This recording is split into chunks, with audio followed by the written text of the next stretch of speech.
Hello, people. Good morning. I want to say a thing or two about leadership. Um, Leadership first is not a position. Leadership is a lifestyle. Leadership is a language. Leadership is a character. Leadership is the charisma you carry. Leadership is the attitude you carry. Leadership is honesty. Leadership is sincerity. Leadership is boldness. Leadership is confidence. Leadership is result oriented. And above all, leadership is sharing. And leadership is equally supporting others and making sure those behind you even surpass you. Now, a leader is not one who is missed when he leaves the stage. A leader is one who is praised when he leaves the stage because of the people he has raised to replace him and because of the people he has raised that can even do exceedingly more abundant than what he or she did. A leader is one that each time he or she is absent, it is an opportunity for those behind to showcase what they have got and to showcase what they have learned from the leader. When people miss a leader, then he was not a leader. But when people say, thank God, he trained somebody, thank God, his subordinate is there that can do the job, then you're a leader. And again, as a leader, you need to understand that not all your subordinates want your position. Not all those who are behind or under you want your position. And that is what a lot of people fail to understand. There are some of the same your junior staff in your office. If they give you a position and they add the salary you are earning 10 times, they will still not take it. People have different priorities in life. People have different preferences in life. People have different choices in life. So you thinking that you can for some funny reasons, trap those under you so that they can't grow, or thinking that they are a threat to your position, you are instead shooting yourself in the leg. As a leader, your first quality should be integrity. Second should be honesty. Third should be knowledge sharing. As a leader, you should play more of the role of decision taking, while your subordinate play the role of opinion given and suggestion given. You shouldn't bring an idea you decide alone. No. You should throw the idea to your subordinates. Please, Mr. A, what do you think? Mr. B, what do you think? And every idea is valid. But then, you take the decision because when the heat comes, you'll be the one to take the heat. And again, as a leader, listen, you need to go beyond your job. Coach your staff. You can see that, okay, a particular staff is living a funny life. It is not related to job, but call him, say, oh, my brother, listen, the way you're living like this, I don't think you'll make it in life. It's true that you're earning money. It's true that in the future you have big checks. But you need to organize your life. You need to have a family. You need to have children. You need to learn to organize your life. You don't just live this life like that.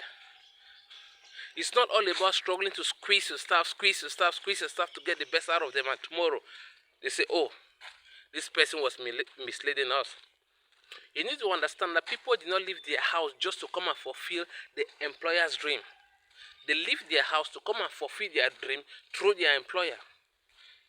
So once you make people forgo their dream just to fulfill just the dream of the employer, tomorrow they will call you wicked.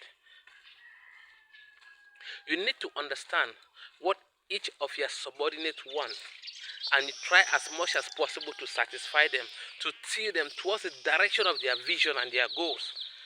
You need to learn to orientate them, and above all, as a leader, you need to learn to take the heat of your subordinates. You are supposed to shield them from any external pressure. You are not supposed to sell them out.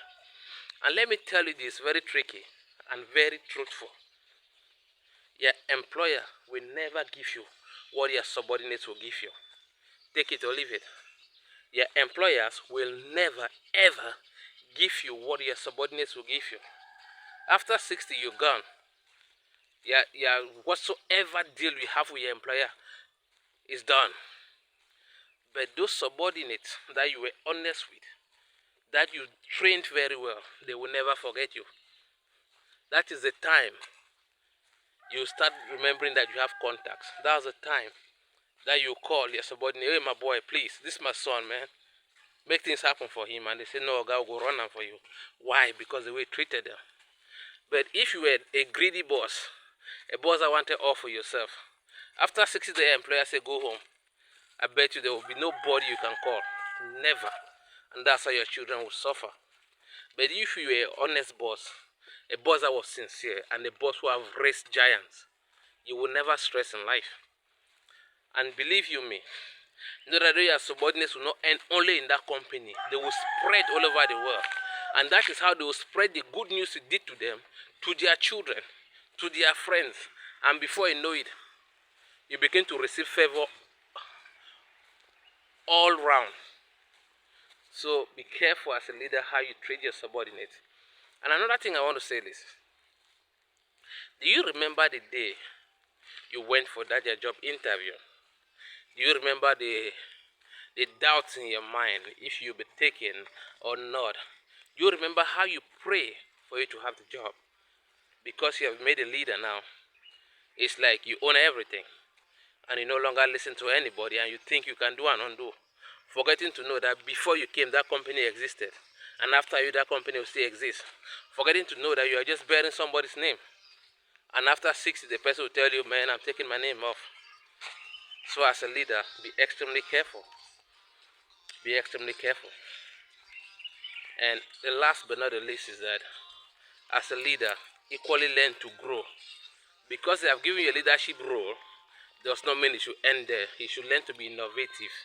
Because most of the time, jealousy comes because most leaders are not innovative. Most leaders are not, they don't want to push again. Like, they see where they are, the final bus stop.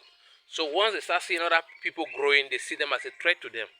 But once you have the spirit of growth, once you have that spirit of hustling, you never see anybody as a threat to you, because the sky is open for everybody and it can accommodate as many people as possible. Have a blessed weekend. God bless you. And God richly bless you.